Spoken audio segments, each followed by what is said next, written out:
mis amis. I'm Bernadette the Demon Fairy. Oops. Bonjour, mis amis. I'm Bernadette the Demon Fairy Snail. And welcome back. Today, we're reviewing Uzumaki, Volume 2, published in English by Viz Media, from the twisted mind of horror master Junji Ito. This manga is perfect for those looking for a disturbing and scary read this Halloween. It is perfect for fans of horror anthologies such as Creepshow, Tales from the Crypt, Tales from the Dark Side, Monsters, The Outer Limits, and in particular, The Twilight Zone. Fans of David Cronenberg's body horror films will also find something to enjoy in this book.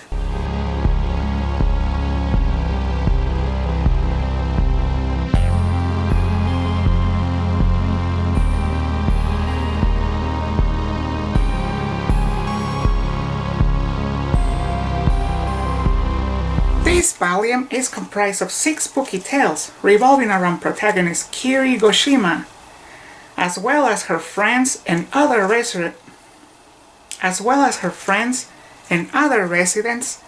of Kuruso Town, who are tormented by evil spirals invading their lives and slowly consuming the people.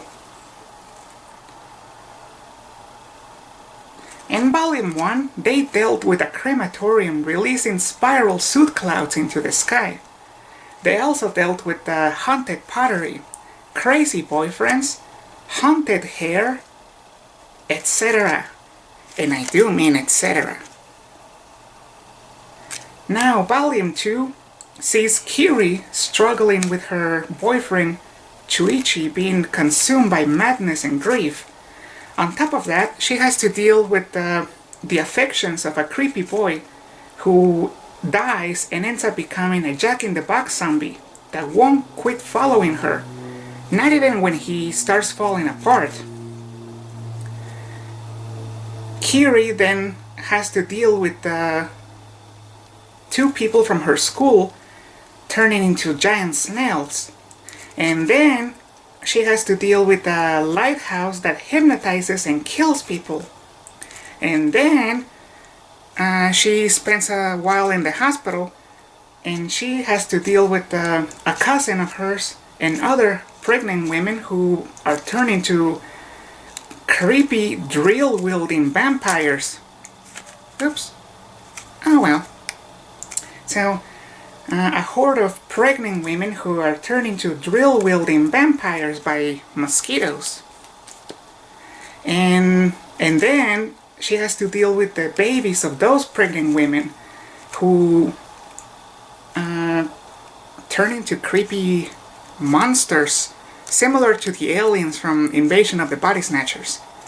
Except these babies, they grow mushrooms out of the umbilical cord and placenta of their belly buttons.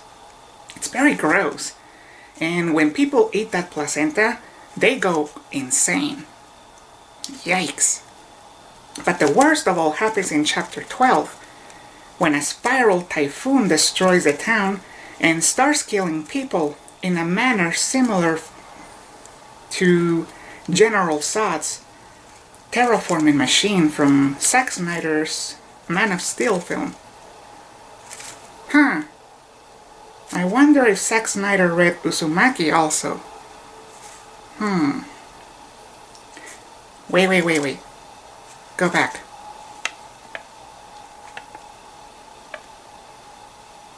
Giant snails? Snail people? Ah, my slime! I have so much to say about that. That's awesome!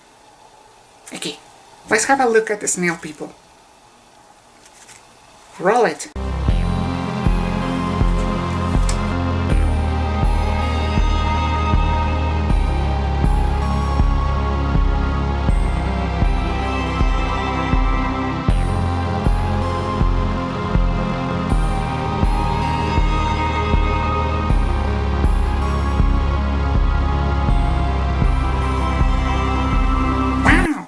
That's so cool. And it hits close to home. But I did not appreciate the snails being mistreated. That idiot bully got what he deserved. Same with the teacher for smashing the snail eggs.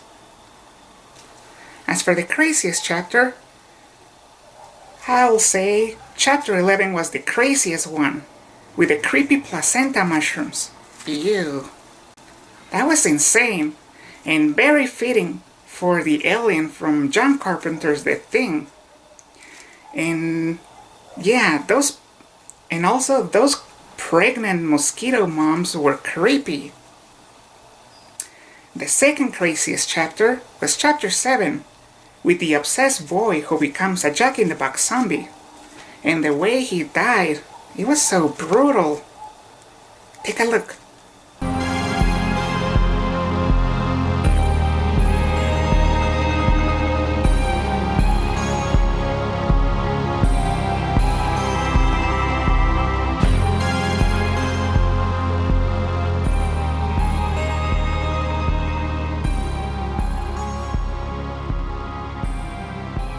And then, in a scene straight out of a zombie movie, Kiri and her boyfriend encounter the Jack-in-the-Box guy as a zombie in the cemetery at night.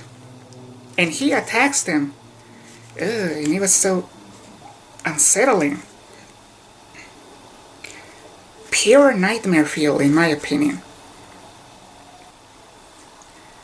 However, the bestest chapter was the snail people one. Hehe. What? We snails get no advantages in life. We got to stick together. Right?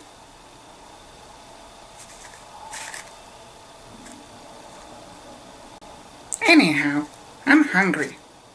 So, final verdict? Munch it!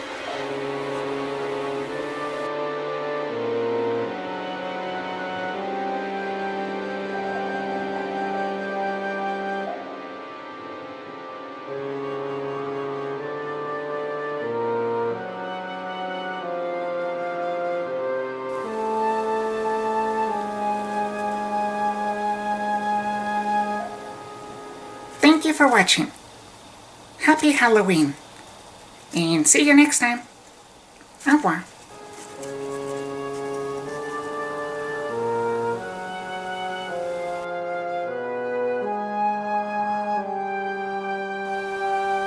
Wow, that's so cool.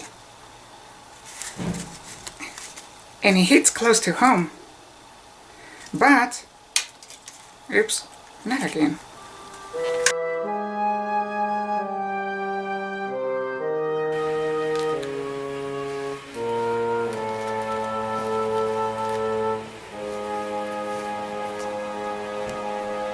Night night.